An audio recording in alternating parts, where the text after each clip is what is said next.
Assalamualaikum warahmatullahi wabarakatuh. Kali ini saya Profesor Dr. Andries Mitra MA akan mendiskusikan peranan uang dalam perekonomian. Peranan uang dalam ekonomi sangatlah penting karena uang memfasilitasi transaksi ekonomi, memungkinkan terjadinya pertukaran barang dan jasa, baik antar individu maupun dengan perusahaan. Ya, uang juga membantu dalam alokasi sumber daya ekonomi dengan menyediakan ukuran nilai yang diterima secara umum. Ya, memungkinkan tiap orang dan perusahaan membuat keputusan ekonomi yang efisien. Dia bisa menilai sumber daya yang dibutuhkan dengan mengukurnya menggunakan uang. Bagaimana uang mempengaruhi kegiatan ekonomi?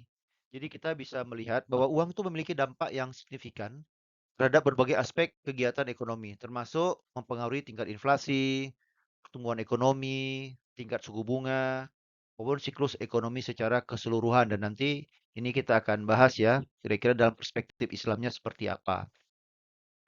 Nah, pertama bagaimana uang mempengaruhi kegiatan ekonomi ya.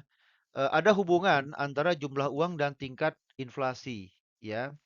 Jika jumlah uang meningkat lebih cepat daripada pertumbuhan barang dan jasa yang tersedia, maka ini dapat menyebabkan meningkatnya permintaan atas barang dan jasa yang melebihi kapasitas produksi, sehingga mendorong kenaikan harga, ya. Dan ini kita sebut dengan inflasi, ya. Lalu, bagaimana pengaruh uang terhadap pertumbuhan ekonomi, ya? Jumlah uang yang tepat itu dapat memfasilitasi pertumbuhan ekonomi dengan menyediakan, uang cash atau uang kas, likuiditas yang diperlukan untuk investasi, konsumsi, dan aktivitas ekonomi lainnya. Jadi kalau uang itu berlebih, maka juga bisa mempengaruhi pertumbuhan ekonomi. Kalau uang yang beredar juga kurang, itu juga mempengaruhi pertumbuhan ekonomi. Jadi yang diperlukan adalah jumlah uang yang tepat, ya. Lalu berikutnya, uang juga mempengaruhi tingkat suku bunga.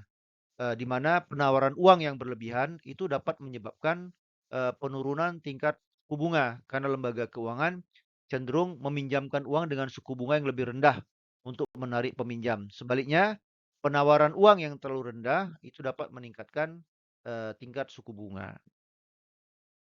Lalu bagaimana uang mempengaruhi kegiatan ekonomi selanjutnya? Uang berperan dalam siklus ekonomi ya. Siklus ekonomi itu ada 2. Ada, siklus ekspansi dan ada siklus ketika kontraksi, ya. Pada fase siklus ekonomi ekspansi, itu biasanya terjadi peningkatan penawaran uang, ya, karena ekonomi sedang baik-baiknya. Sehingga untuk mendukung pertumbuhan ekonomi yang kuat, maka perlu diperbanyak uang, likuiditas, uang cash, ya. Dan ini, pada gilirannya nanti akan menyebabkan kenaikan harga aset dan konsumsi juga akan meningkat karena nanti uang akan dibanjiri di pasar. Sedangkan pada masa kontraksi, ini pada fase di mana penawaran uang itu cenderung menurun karena ada kekhawatiran risiko kredit dan ketidakpastian ekonomi.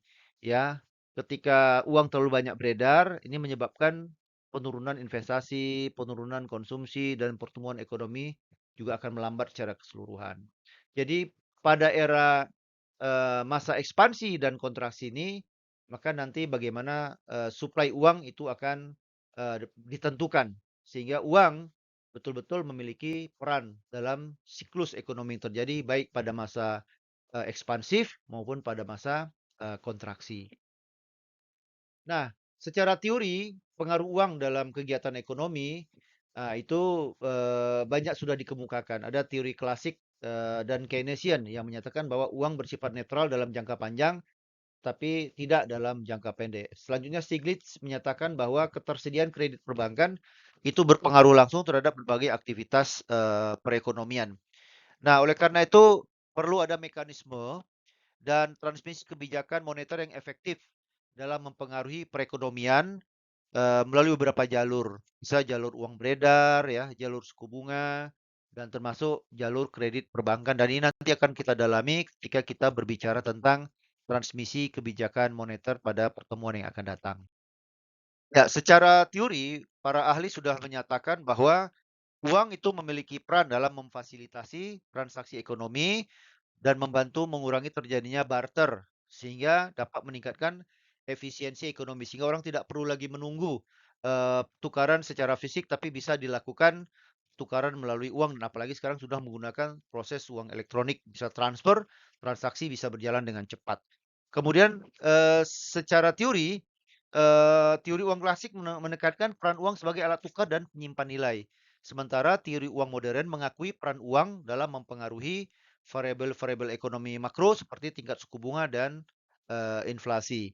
Kemudian teori uang juga membantu dalam analisis dan prediksi kondisi ekonomi dengan memberikan kerangka kerja untuk memahami bagaimana variabel-variabel ekonomi seperti inflasi, suku bunga, dan pertumbuhan ekonomi itu dipengaruhi oleh perubahan dalam penawaran dan permintaan uang. Teori uang juga harus mempertimbangkan pengaruh globalisasi atau internasionalisasi dalam ekonomi, termasuk peran uang dalam perdagangan internasional, aliran modal lintas batas, dan integrasi pasar keuangan global.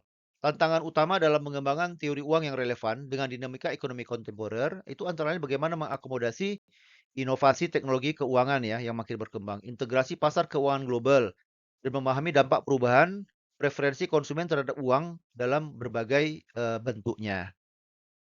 Nah, sekarang kita bicara soal siklus uang atau perputaran uang dan barang. Perputaran uang dan barang itu maksudnya adalah proses di mana uang digunakan untuk membeli barang dan jasa, dan kemudian uang tersebut dihabiskan oleh penerimanya untuk membeli barang dan jasa lainnya yang kemudian berputar kembali ke pasar. Nah, perputaran ini menciptakan siklus pertukaran yang memungkinkan ekonomi tumbuh. Oleh karena itu, nanti kita akan bicara soal kebijakan, bagaimana uang bisa tetap berputar dan dia bisa menjadi support dari pertukaran barang dan jasa. Nah, oleh karena itu, uang itu memiliki hubungan yang erat dengan kegiatan ekonomi di sektor real, yaitu di mana hubungan antara jumlah uang yang beredar dalam ekonomi dan aktivitas ekonomi real seperti produksi barang dan jasa, pengangguran, dan tingkat pertumbuhan ekonomi itu harus sesuai. Oleh karena itu, penyesuaian jumlah uang yang beredar itu dapat mempengaruhi tingkat aktivitas ekonomi real. Eh, Peran uang dalam sektor real itu melibatkan, bagaimana uang mempengaruhi faktor-faktor investasi ya, konsumsi dan produksi. Sehingga uang yang cukup dan nilainya stabil, itu dapat memberikan dukungan bagi pertumbuhan ekonomi yang sehat di sektor real. Oleh karena itu penting ya, otoritas moneter itu melakukan pengendalian jumlah uang beredar, ya. Maksud dari pengendalian jumlah uang beredar itu merupakan upaya yang dilakukan oleh otoritas moneter, dalam hal ini bank sentral, untuk mempengaruhi tingkat inflasi dan stabilitas ekonomi. Ya.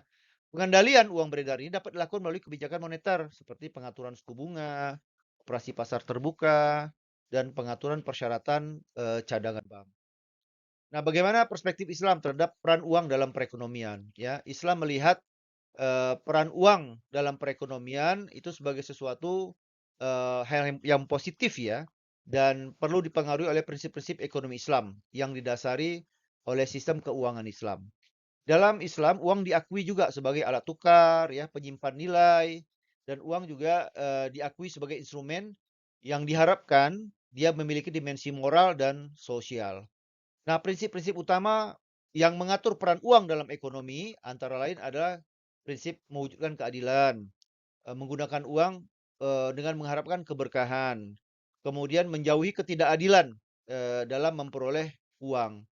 Nah, dalam Islam, uang dipandang sebagai amanah dari Allah Subhanahu wa Ta'ala yang harus dikelola dengan bijaksana, dan dia harus digunakan untuk mencapai kesejahteraan umat manusia serta memenuhi kebutuhan masyarakat. Oleh karena itu, praktek-praktek riba, maisir, judi, gharar, ketidakpastian atau spekulasi yang berlebihan itu dianggap tidak sesuai dengan nilai-nilai Islam dalam pengelolaan uang.